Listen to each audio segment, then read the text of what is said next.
La historia de Andalucía es también la historia de sus minorías, pequeñas comunidades que llegaron casi sin llamar la atención y mantuvieron viva su propia cultura o terminaron calando en el entramado social andaluz. Una de estas minorías, la judía, tuvo un importante protagonismo en algunos períodos de nuestra historia.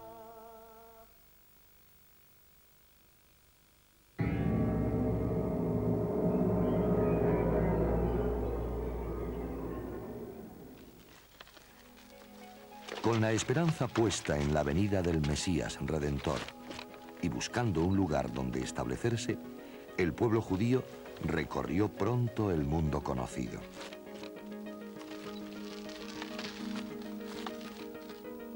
Parece que llegaron a la península ibérica a comienzos de nuestra era, tal vez como consecuencia de su tradicional dedicación al comercio.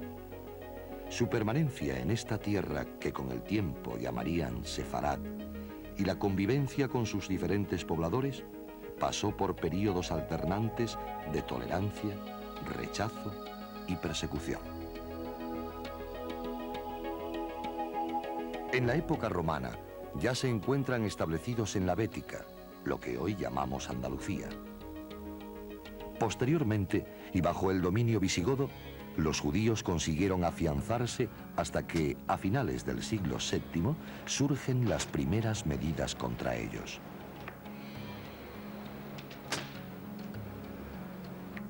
La hostilidad visigoda favoreció el apoyo de la comunidad hebrea a los árabes y bereberes que invadieron la península desde Gibraltar en el 711.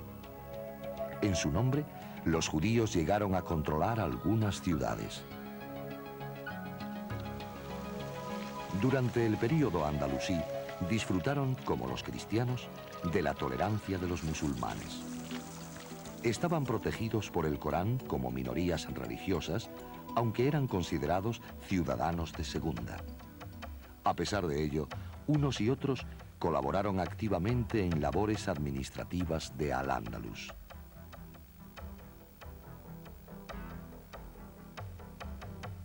Bajo el califato, aparecen en el seno de la comunidad sefardí importantes figuras de la cultura, como Inga Virol o Maimónides, ilustre médico y teólogo cordobés. La tolerancia desaparece con la llegada de almorávides y almohades, que provocarían, con su intransigencia religiosa, una emigración masiva de judíos hacia los reinos cristianos del norte. Un siglo más tarde, se inicia la conquista de Andalucía por las tropas castellanas y los judíos tendrían la oportunidad de regresar y establecerse de nuevo. Aparecen entonces como propietarios de casas y tierras en los repartimientos.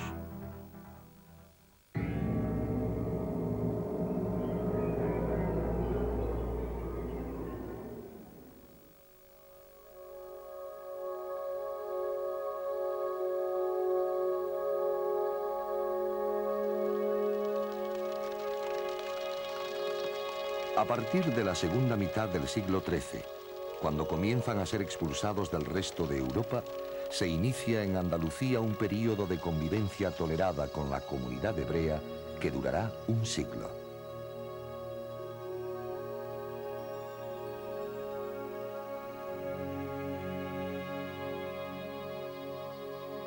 Durante este tiempo, los encontramos repartidos por toda la geografía andaluza en grandes ciudades o pequeñas villas.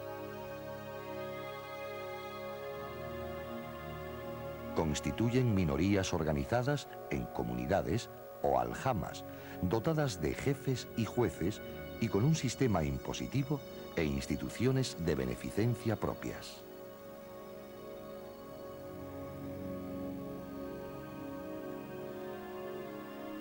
Aljamas como las de Córdoba, Baeza, Sevilla o Jerez son de las primeras en formarse y se desarrollan en el interior del barrio judío o judería.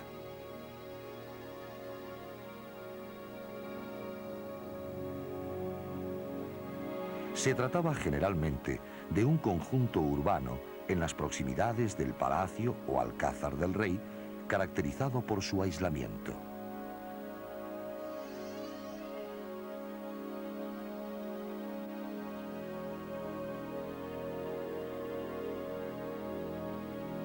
Puertas y murallas separaban a la judería del resto de la ciudad.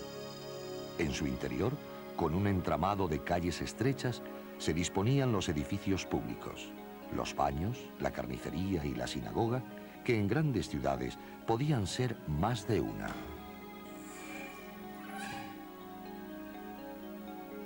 Extramuros, pero en las proximidades, estaba el cementerio.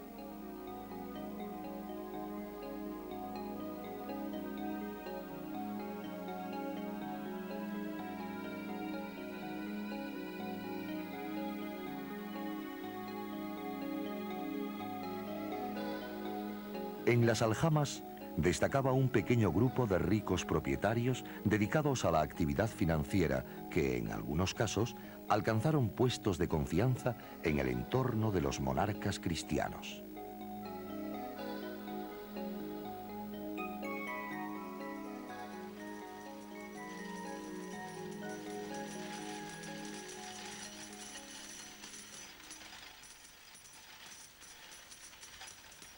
Desde su hegemonía económica, estos grupos levantaron sinagogas, ejercieron su influencia e intentaron monopolizar el gobierno de la comunidad hebrea, reclamando para sí ciertos privilegios. Su actitud generó en ocasiones la hostilidad de algunos miembros de la aljama.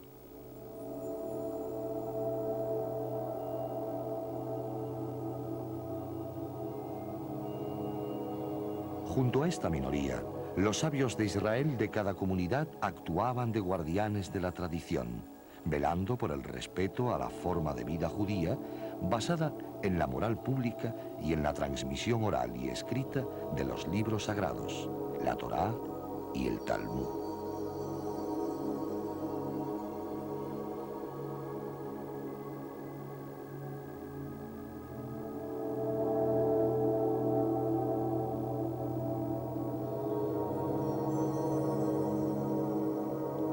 El grueso de la comunidad estaba formado por artesanos, pequeños comerciantes, médicos, algunos en la nómina de los concejos ciudadanos y en el medio rural, campesinos.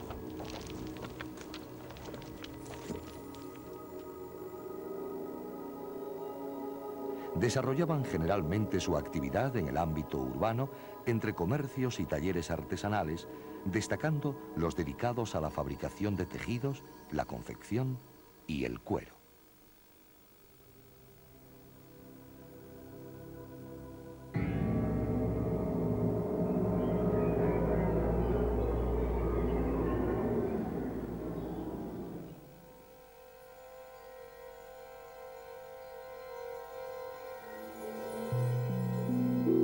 Las relaciones que los sefardíes andaluces mantenían con la mayoría cristiana, siendo tolerantes, se basaban en considerar al otro inferior y distinto. Los cristianos veían a los judíos como el pueblo que no reconoció la venida del Mesías y que además lo había crucificado.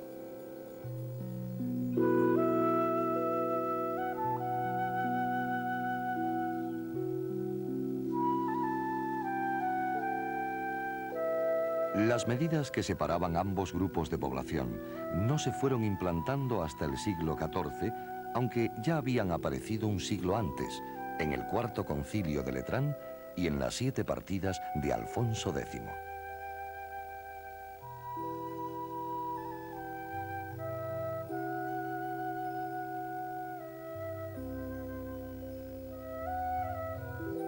Los monarcas cristianos defendieron los derechos personales y religiosos de la minoría sefardí, con la que estaban comprometidos por motivos financieros y coyunturales. Un pequeño grupo de judíos se ocupaba de la recaudación de impuestos y otorgaba préstamos a sus reyes.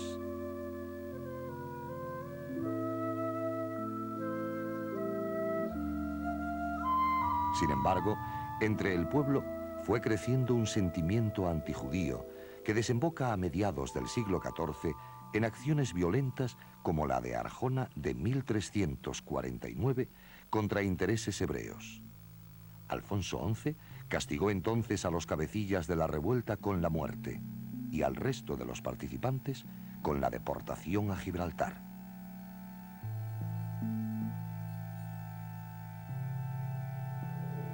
No obstante, la monarquía también utilizó el antijudaísmo como estrategia política y alguna vez fue excusa para el enfrentamiento entre aspirantes al trono.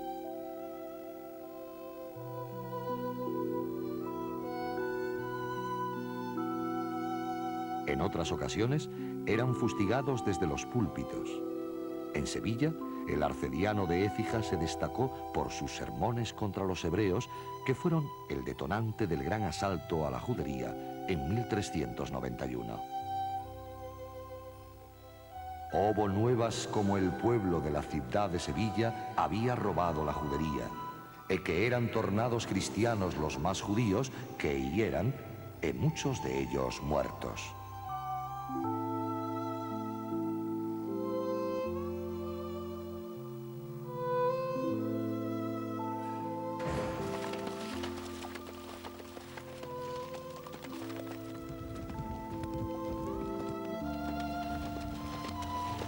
La violencia se propagó rápidamente por Andalucía y después por toda la península. Numerosas aljamas fueron saqueadas y destruidas sus sinagogas. Las escenas de horror, asesinatos y suicidios hicieron huir a muchos hacia Granada o Portugal.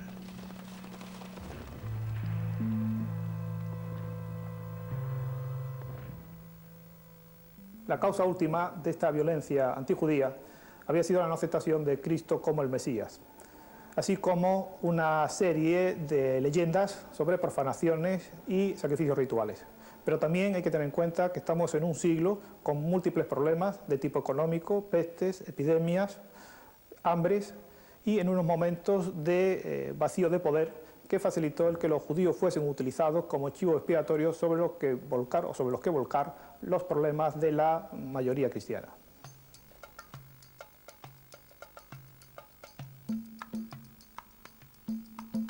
Como consecuencia de esta violencia, gran número de judíos se convirtió al cristianismo.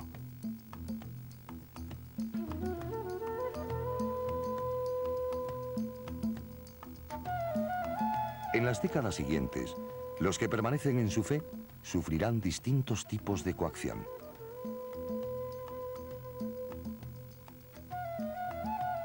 Los clérigos intensifican sus prédicas y sermones, mientras que la monarquía dicta medidas que pretenden la separación de las minorías.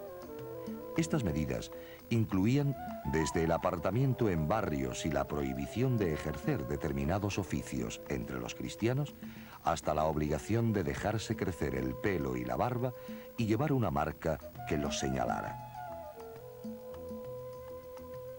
E es mi merced de mando que todos los judíos y judías de mis regnos y señoríos trayan de aquí adelante una señal de paño bermejo, toda llena, en las ropas que trosieren desuso, e que la trayan en el hombro derecho.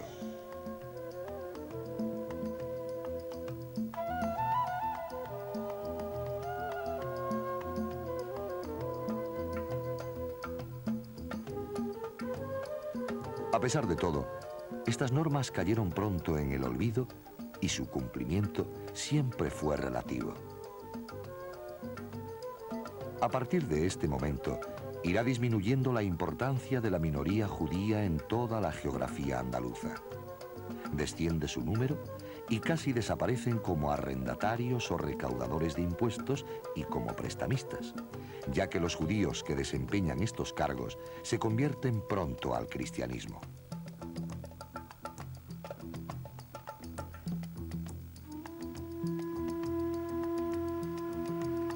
El núcleo urbano en el que habían vivido parece desintegrarse.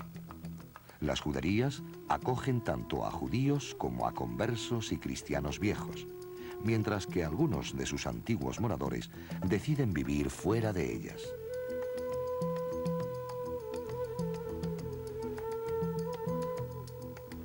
Algunas sinagogas son transformadas en iglesias y los bienes de la comunidad de los desaparecidos y los huidos son repartidos entre la iglesia y la nobleza.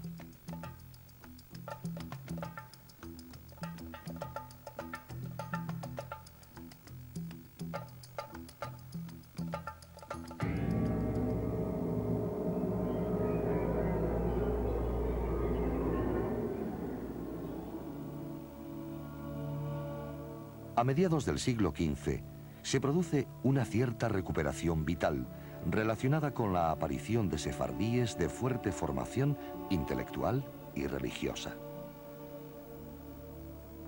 Los reyes católicos reforzaron las medidas protectoras de los derechos de la comunidad judía, al tiempo que se volvía a las prácticas de aislamiento para evitar su convivencia con los conversos.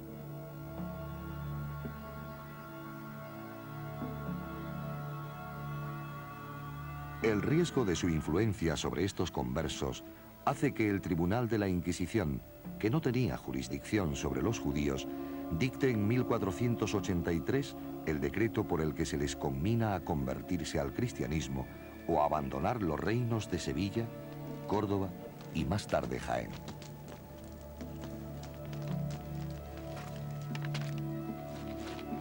La salida, que no fue inmediata por las reticencias de algunos nobles y concejos, se realizó masivamente en años sucesivos.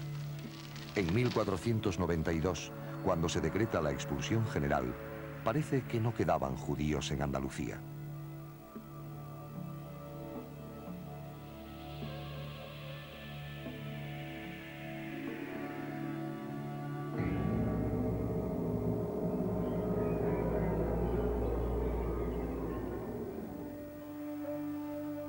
Los que se quedaron, en un número difícil de precisar, tomaron el camino de la conversión al cristianismo. Un camino que para muchos había comenzado a finales del siglo XIV. Entre los conversos forzados por las circunstancias, hubo diferentes actitudes ante su nueva situación. Una parte de ellos se convirtió de buena fe. Otros no renunciaron en el fondo a su religión. Y no faltaron los que, llevados por los vaivenes de una fe acomodaticia, la perdieron definitivamente.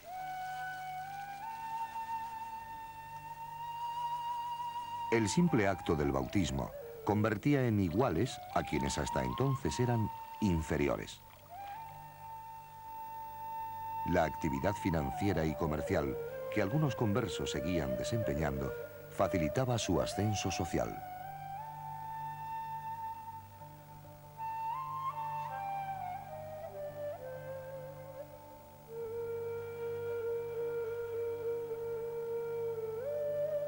Esta nueva situación les permitió acceder a puestos importantes de la administración, formar parte de las oligarquías que gobernaban las ciudades y entrar en los cabildos catedralicios.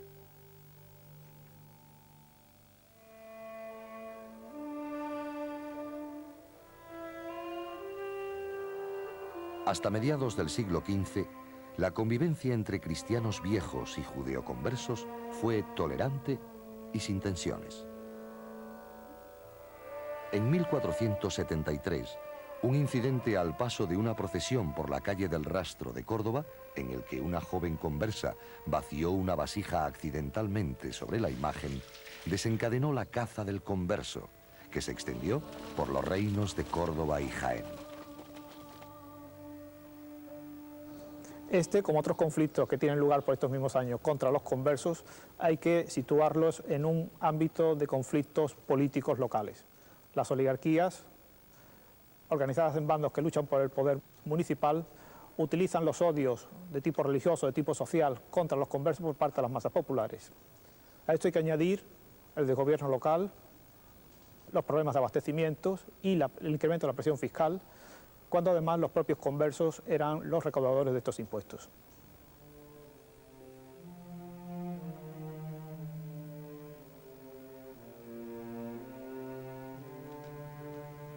En 1480 se crea el Tribunal de la Inquisición para poner fin al problema de los judeoconversos que seguían fieles a la fe judía.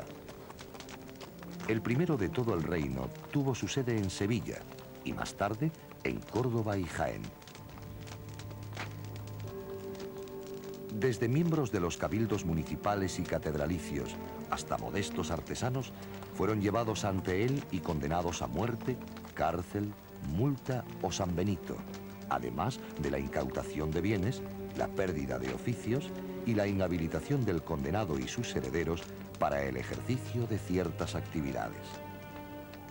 Muchos huyeron, creando temporalmente problemas a las administraciones públicas en razón de los cargos que abandonaban. Pero en cualquier caso, los afectados por las actuaciones de la Inquisición debieron ser una minoría en el conjunto de los conversos. El resto fue integrándose poco a poco en la comunidad cristiana.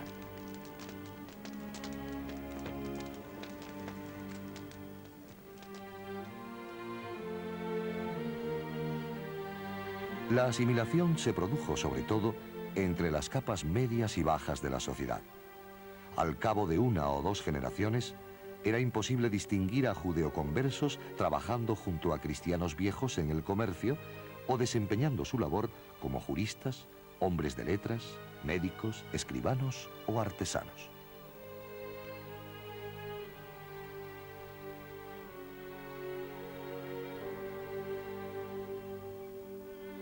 Los que se fueron, aquellos sefardíes que las deportaciones desperdigaron por el mundo, siempre guardaron memoria de su pasado en Sefarad. Siglos más tarde, regresarían algunos de sus descendientes. Les trajo la añoranza, alimentada en la distancia por las narraciones familiares y el deseo de encontrarse con la tierra que fue hogar de sus antepasados. Todavía hoy siguen viniendo algunos. La historia de sus familias forma parte de la historia de Andalucía.